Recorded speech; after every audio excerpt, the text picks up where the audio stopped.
বাকি মমতা ব্যানার্জি যে স্কিমগুলো যেগুলো কন্টিনিউ করে গেছে, কখনো বন্ধ করেননি না উনি, সেই স্কিমটা এবং এই লক্ষ্মীর ভান্ডার অ্যাড হয়ে এই রেজাল্ট হয়েছে এবং অভিষেক বন্দ্যোপাধ্যায় ক্যালকুলেশন। তোমাদের তো সবসময় বলতাম এবং কোনোদিন ভয় কেঁপে কোনো বড় লাগলো শুনেছো যে আমি বলবো না, সবসময় এরকম করে বলেছি জিতবো। আমি জিতবো, আগেও বলেছি, এখনো বলছি এবং জিতবো। মানে লোকের ভালোবাসা দেখে, মানুষের উচ্ছ্বাস দেখেই বলেছিলাম। এরকম নয় যে যেমন বিজেপি এমনি হাওয়া তুলছিল না আমরা জিতবো, এমনি হাওয়া তুলছিল, ওরা নিজেরা জানতো জিতবে না। সেরকম আমরা কিন্তু নিজেরা হাওয়া তোলার জন্য না, আমরা সত্যি বাস্তবটা জেনে বলছিলাম জিতবো এবং সেটাই হয়েছে। লক্ষ্মীর ভান্ডার ফ্যাক্টর হয়েছে নিশ্চয়ই, যার জন্য আমাদের এসসি এসটি ভোটগুলো অনেক এসছে আমার ধারণা। এখনো পুরো অ্যানালিসিস করিনি, আমার ধারণা। এবং লক্ষ্মীর ভান্ডারের জন্য শুধু নয়, লক্ষ্মীর ভান্ডার অ্যাডেড, বাদ বাকি মমতা ব্যানার্জি যে স্কিমগুলো যেগুলো কন্টিনিউ করে গেছে, কখনো বন্ধ করেননি না উনি, সেই স্কিমটা এবং এই লক্ষ্মীর ভান্ডার অ্যাড হয়ে এই রেজাল্ট হয়েছে এবং অভিষেক বন্দ্যোপাধ্যায় ক্যালকুলেশন। দেখো, তোমরা মিডিয়ারাও পর্যন্ত কোনোদিন হারানো দেখাতে পারোনি, চেষ্টা করেও পারোনি আর কি।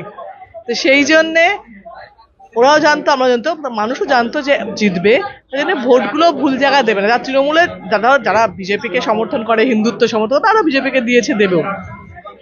কিন্তু আমাদের জন্য কিন্তু যে ভোটগুলো ছিল সেগুলো থেকেছে, থাকবেও। মমতা ব্যানার্জির প্রতি আস্থা। ভোটের রেজাল্ট তো বলছে ভালো হয়েছে। পঞ্চায়েত থেকেও বলেছিলাম, পঞ্চায়েত ইলেকশন করার পর থেকে বলেছিলাম যে অনুব্রত ছাড়া হয়েছে। অনুব্রতকে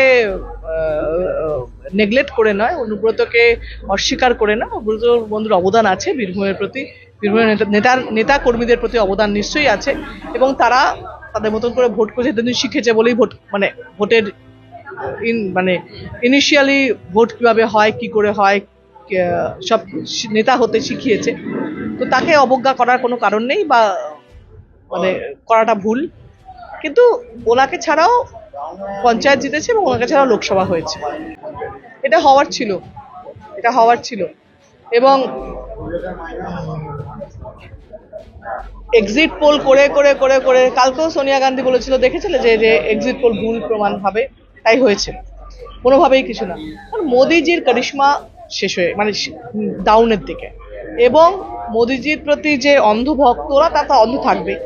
বাদ বাকি উনি যা করেছেন, যে কাজগুলো, সেগুলো মানুষের কাছে কোনো এফেক্ট করেন। আজকে উনি বলছেন 25 বছর পরের গল্প বলছেন। 25 বছর পরে কি হবে? আজকের 25 দিনের পরে কথা বলছেন না। তো আজকে যে মানুষগুলো রয়েছে তারা 25 বছর পরে কি করবো? তার দেখলে আমরা তো মরেই যাবো। আমরা কি সুফল পাবো? এবং মানুষের কাছে বিশ্বাসযোগ্যতা মোদিজি নষ্ট করেছে ওই জন্য। মানুষ দেখো, সন্দেশখালী তার রেজাল্ট দিয়ে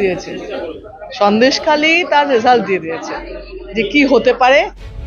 মানুষকে দিয়ে যে তখন তো হই পুরো পৃথিবী কাঁপিয়ে দিয়েছে সন্দেশখালী ঘটনাকে, না, পৃথিবী কাঁপিয়ে দিয়েছে। তো সেটাতে যে কিছু মানুষকে ব্যবহার করার ফল বহু মানুষের প্রত্যাখ্যান জানিয়েছে। আপনি দেখছেন সন্দেশখালী 5 লাখ পেরিয়ে গেছে।